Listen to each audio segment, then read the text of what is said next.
What's up, friends? Today I want to go over with you the 5 components of health-related fitness. So this is something that I cover when I am going through fitness testing at my school. We have a poster on the wall, it looks like this, and we talk about the different components as we test those components throughout the year with our fitness testing, and then we set goals for those different components of fitness and try to put some different actions into place in order to reach those goals by the end of the year. So first up, let's talk about the very first one, which is cardiovascular endurance. So that's short. A lot of people just shorten that up with a little short word called cardio.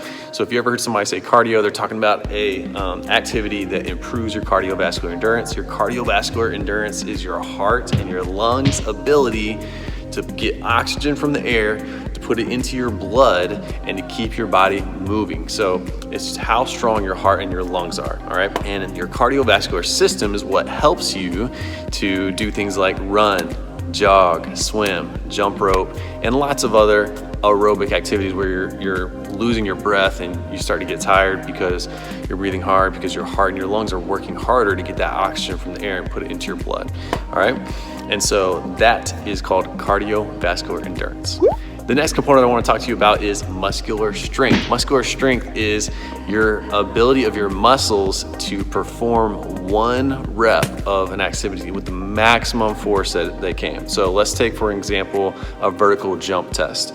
If we did a vertical jump test, you would be jumping as high as you could. Whoa. And then I would be measuring to see how high you jump. That would tell me the muscular strength in your legs, because it's the maximum amount of effort that you can do one time. Or if we loaded up some weights and we did like a squat or a bench press, and it was the maximum amount of weight that you could do one time. That would be your muscular strength for that muscle group that we were focused on. All right, so the muscular strength is the maximum amount of force that your muscles can exert in one repetition. And then we have muscular endurance. These two get mixed up a little bit. Muscular endurance is how many you can do. So the muscular endurance is your body's ability, your muscles' ability to do something over and over repeatedly. So when we do the curl up test or when we do the push up test, those are examples of muscular endurance tests, testing how many times you can do something over and over again. The way I like to remember is muscular strength is how much you can do. Muscular endurance is how many you can do, all right?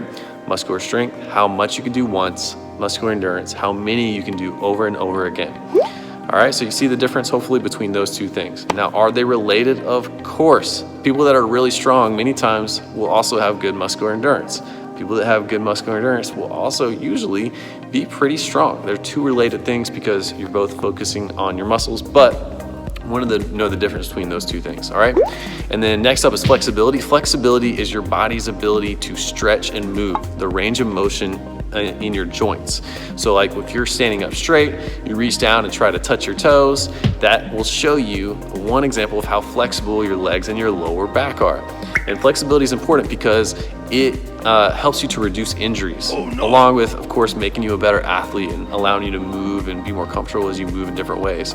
But the more flexible you are, the less chance you have of getting injured, which is why many times when you go to a sports game, you'll see athletes warming up and stretching their bodies out to try to increase their flexibility and get warmed up so that they're not going to injure themselves during the game that they're playing.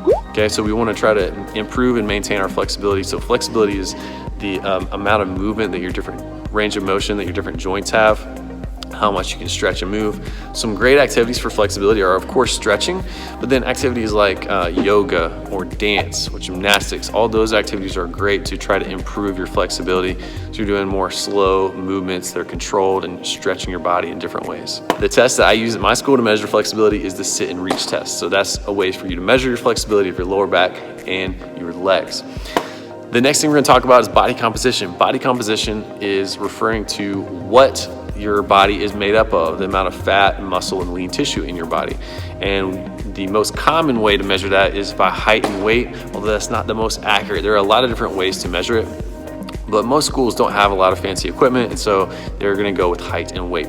Body composition can be controlled by a lot of different factors, by the diet and nutrition that you eat, the amount of exercise and activity that you get every day, and even by the amount of sleep that you get. If you get really good sleep, it allows your body to reset and recover and keep your body healthy, and so that can also contribute to having a better body composition.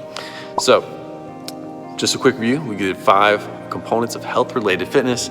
We have cardiovascular endurance, how strong our heart and our lungs are. We have muscular strength, how much you can do one time, your muscles exerting a maximum amount of force. We have muscular endurance, doing something over and over again. And then we have flexibility, your body's ability to stretch and move and have a good range of motion at your joints. And then body composition, what your body is made up of.